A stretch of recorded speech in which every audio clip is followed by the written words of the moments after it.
I messed up and now you're gone. Good morning, folks. Welcome to Beyond the Textbook, where thinking and talking take you further. I'm Fiona, your host for this podcast, where we invite a bunch of professionals in their respective fields to talk about their views and opinions on our beloved academic subjects. In today's episode, I am pleased to be joined by 5 cool experts ready to discuss and share their experience. Now, please welcome our special guest of the week. First up, we have Regin, a sports teacher in St. Angel's High School with over 10 years of experience of being a coach. Next up, we have Tiara and Stella, a cross-country runner duo that is known for their speed and agility, as well as their medals. Now, third, we have Stephanie, a math enthusiast that has won over numerous math competitions and Olympiads. Now, last but not least, Refi, a climbing designer graphic who recently just graduated and now has over 200,000 followers on Instagram. So hello guys. Hi. Thank you for having us. Thank you for us. It's an honor, honestly. Thank you for agreeing to be in today's episode, guys. Now, for today, I'd like to ask you your views on, a few academic subjects that are definitely familiar to some of us, to all of us actually. Now, let's start with you first, Regin, or should I say Coach Regin? From what I've heard, you're pretty experienced in your field. I mean, you're a PE teacher at St.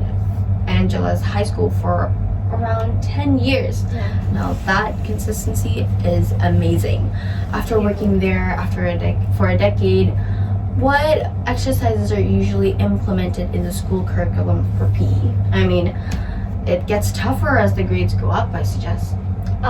In St. Angela's High School, each grade has their own, how do I say this? I guess their own set of exercises. So currently I'm tasked to be a 12th grade teacher, so it revolves more around cardio and floor rhythmic gymnastics and play sports like volleyball or basketball. Now, in terms of cardio, my students have to be able to pass a time test consisting of exercises such as skipping, sit-ups, back-ups, stair jumps, and jumping jacks. And in this test, they have to do each of these exercises as much as possible within a minute. Other than that, they also have to do a 400-meter running test.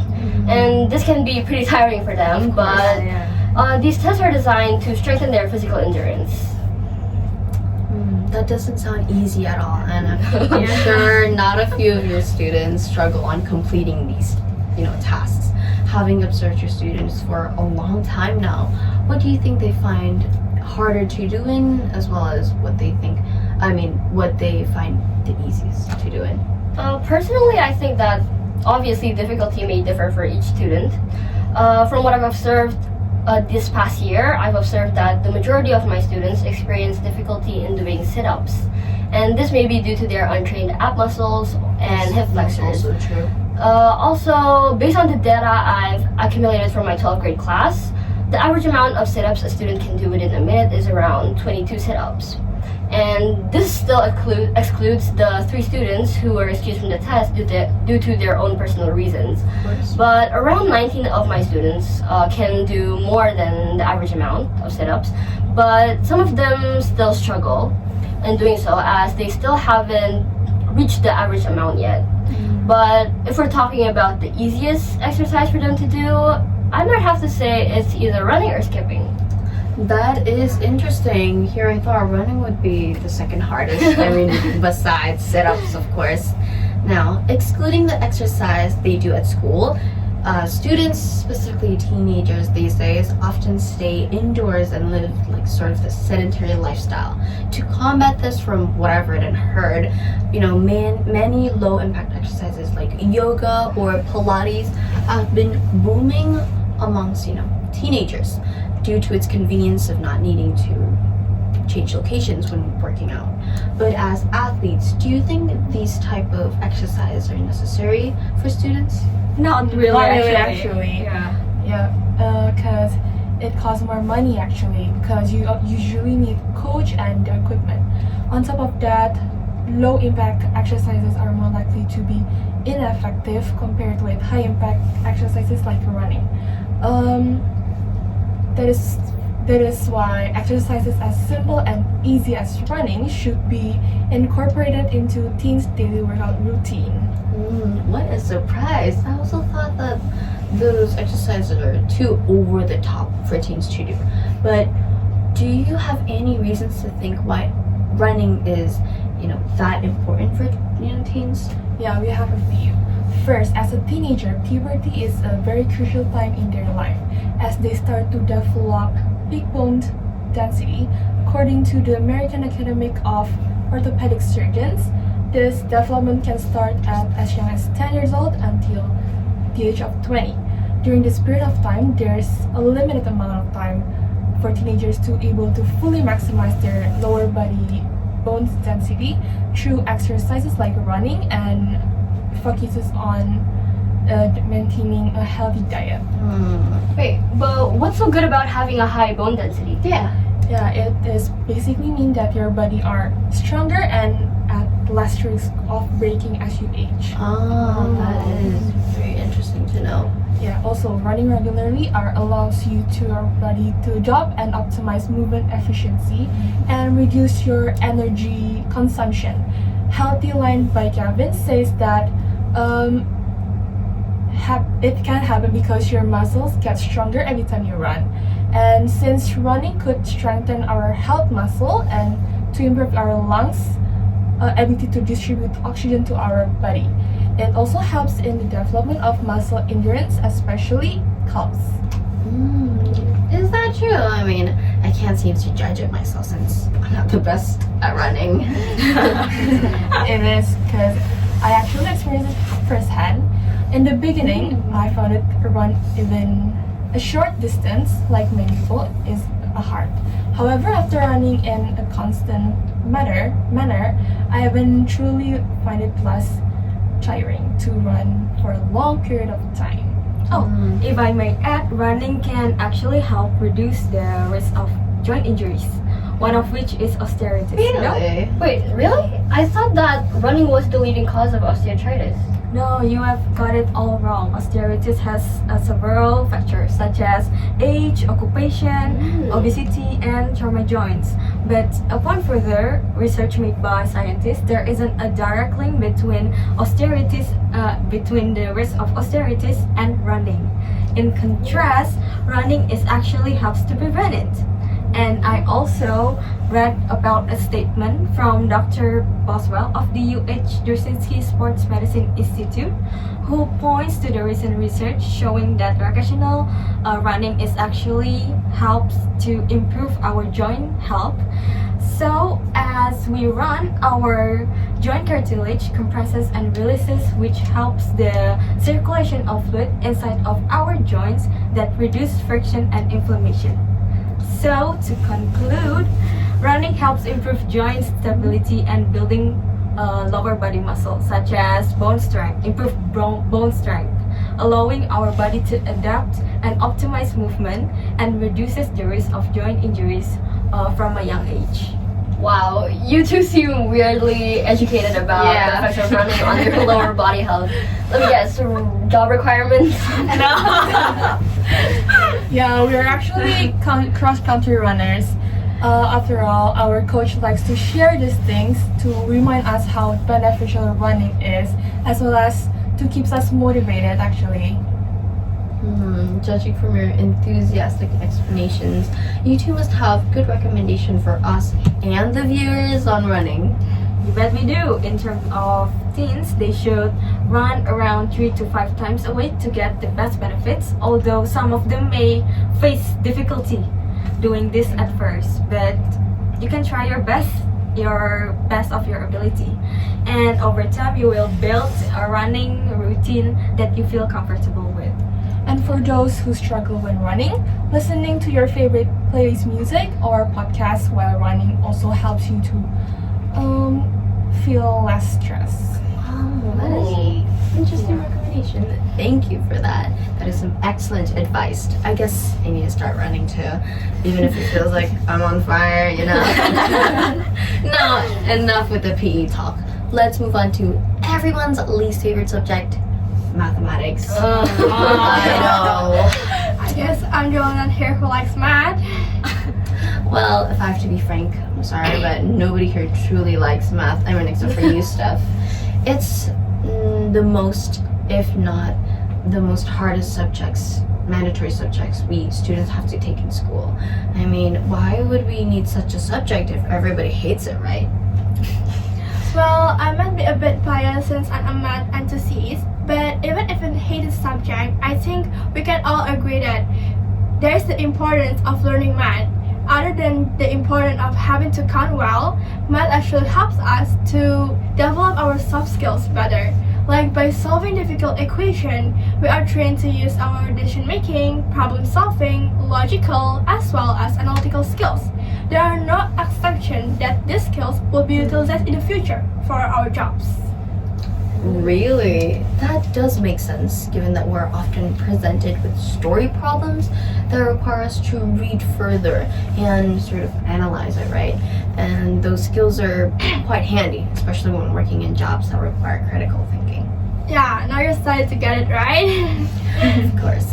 But however, there's a saying that the math materials we learn in school can be applied to real life situations. Do you think this is true? Of course not. Contrary to popular belief, the math we learn in school is really useful.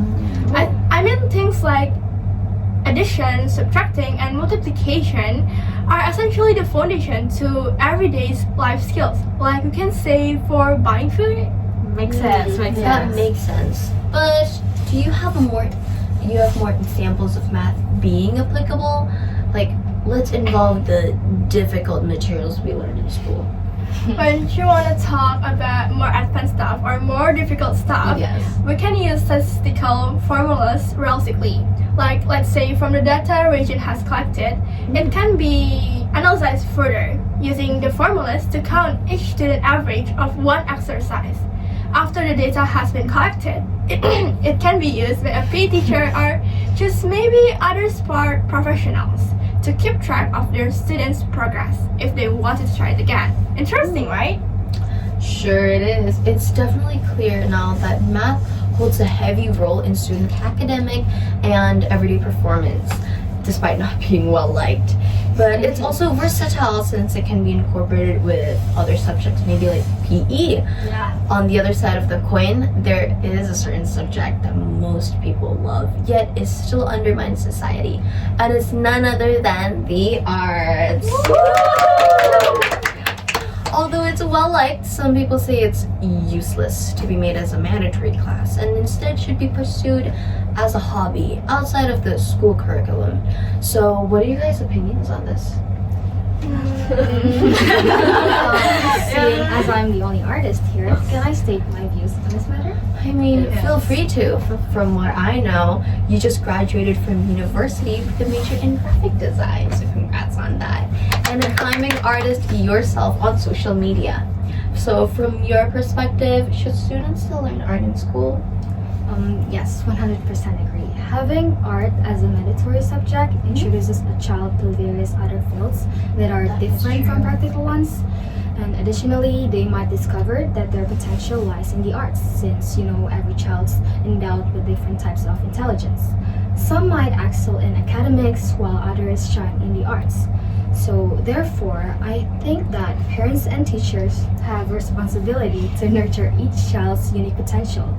This is why art subjects are essential in schools, as art serves a medium for students to develop creativity, motor skills, education, critical thinking, and emotional balance. But beyond that, integrating art into education allows students to express themselves freely, fostering confidence and also individuality. It also enhances problem-solving skills as artistic creation often involves experimenting with different approaches and perspectives. So ultimately, art education is not just about drawing or painting, but also serves as an investment in shaping a more creative, innovative, and also culturally enriched society.